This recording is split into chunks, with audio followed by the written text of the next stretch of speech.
The FBI, for instance, had a FISA court order of some sort for a surveillance.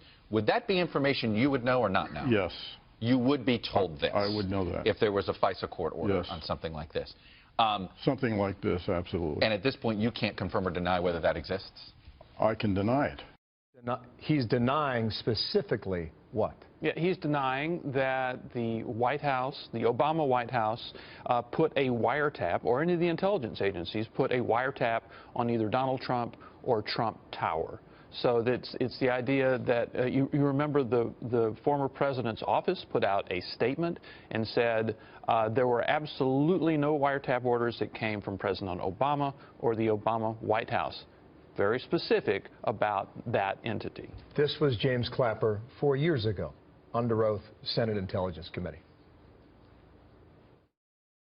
Does the NSA collect any type of data at all on millions or hundreds of millions of Americans? No, sir. It does not. Not wittingly. There are cases where they could inadvertently, perhaps, collect, but not wittingly. That was a big story at the time because that statement was not true. Flat out not true. And so that a lot of people accuse Clapper of lying to Congress because of that, but he clearly didn't tell the truth in that particular exchange. Let me try and cut through a lot of this and go to two critical points here. Every time this story had been reported over the weekend, it was reported as President Trump does blah, blah, blah without evidence. Correct. We must also add that the claims of the Trump campaign colluding with the Russians during the campaign also is still without evidence, correct or not? Yes, absolutely. As a matter of fact, and James... So then what do we know now? We don't know a lot. In James Clapper's interview yesterday, the one you just played a brief denial of any wiretapping from, he also said he had seen no evidence of collusion, and he was on the job as the head of the intelligence community up to January 20, and that investigation had been going for months at that time. I mentioned you had to read a lot over the weekend, and if you read deep into the story, there is a suggestion based on certain reporting that one of the Trump entities was communicating with a Russian bank. Whether that was on Fifth Avenue or downtown or out of Washington, D.C. or Florida, we do not know.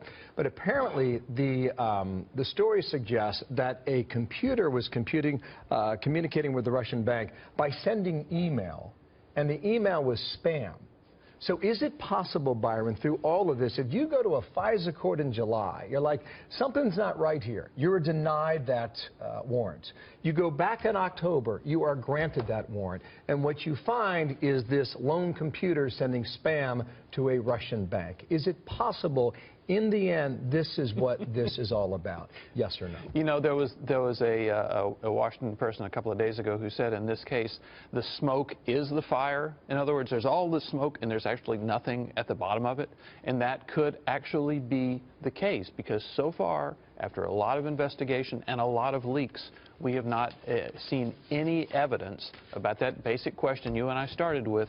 Did Donald Trump or anybody around him collude with the Russians to influence the election? You don't